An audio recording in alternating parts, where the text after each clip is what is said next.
Bonjour Julie. Bonjour. J'imagine que quand on est directrice, la première directrice de ce TNS, en tant que femme, ça doit faire plaisir quand même. Oui, ça fait plaisir, c'est un honneur. C'est aussi une très lourde responsabilité, il faut être à la hauteur de cet établissement. En fait, vous êtes sur deux facettes, parce que vous êtes à la fois metteur en scène, donc il y a le côté créatif, et puis il y a cette poigne, cette direction d'un théâtre avec toutes ces contraintes. Oui, c'est délicat, c'est une tâche difficile et très qui demande de la distance que j'ai pas forcément tout le temps. Quelle partie de votre personnalité justement a révélé cette fonction ici? C'est enthousiasmant à vivre et en même temps c'est éreintant parce qu'il faut toujours être vigilant. Il faut toujours être très vigilant et malgré les compétences de chacun, il faut essayer de rassembler, de responsabiliser. Donc vous faites les choses quand même en douceur? Je pense pas que ça soit doux, mais parce que le théâtre n'est pas doux.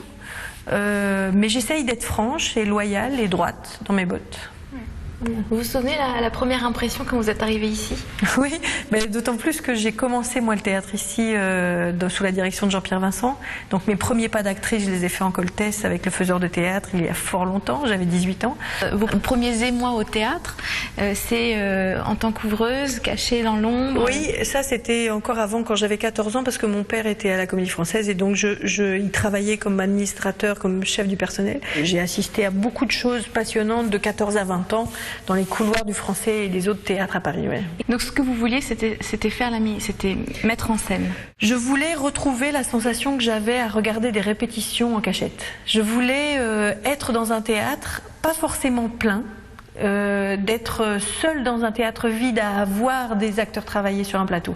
Donc c'est un peu la sensation qu'on a quand on met en scène et qu'on voit des acteurs travailler. Et quand vous mettez en scène, vous êtes tous les personnages à la fois? Ça c'est une belle question parce que effectivement quand je mets en scène ça part d'un désir de jeu et que je joue à me diriger dans chaque regard ou dans chaque façon de chaque point de vue et même si je ne peux pas jouer tous les rôles, dans ma période de préparation je me mets à la place de chacun pour pouvoir composer. Oui. Donc directrice de théâtre, metteur en scène, comédienne, maman. Maman aussi. Quelle maman vous êtes? Je suis, comme n'importe quelle maman, je pense, soucieuse du bien-être de ses enfants et puis très très accaparée par mon travail, peut-être beaucoup trop. Donc je suis une maman absente et qui essaye de compenser ses absences. Et dans une présence affective que j'espère immense. Oui, voilà. Ça. Je pense que le théâtre a une part considérable, peut-être encore une fois un peu trop grande, et que ma vie de maman, de femme, de citoyenne doit lutter pour avoir une part égale. Voilà. Oui, parce que vous n'avez pas cessé de travailler. Non. Vous avez été enceinte, vous avez accouché.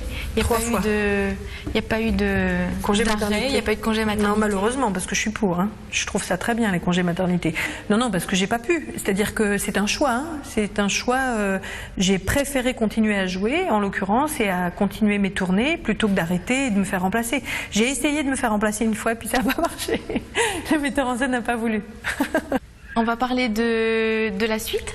Oui. Est-ce qu'il se trouve que le TNS va continuer sans vous? Oui, ça c'est sûr. Ça c'est sûr. Le TNS continuera. Donc vous quittez le TNS Je quitte le TNS dans un an. C'est ma dernière saison, effectivement. Oui. Bon, mais vous seriez bien resté, quoi, quand même. Oui, ça c'est sûr. Ça c'est sûr. Aussi, ouais.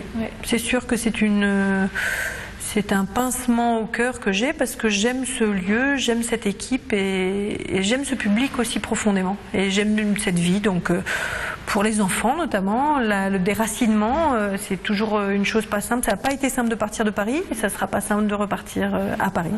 Mais voilà, la vie est faite de changements, il n'y a pas de problème. Je trouve que c'est bien de suivre le courant et d'apprendre de tout dans les expériences qu'on traverse.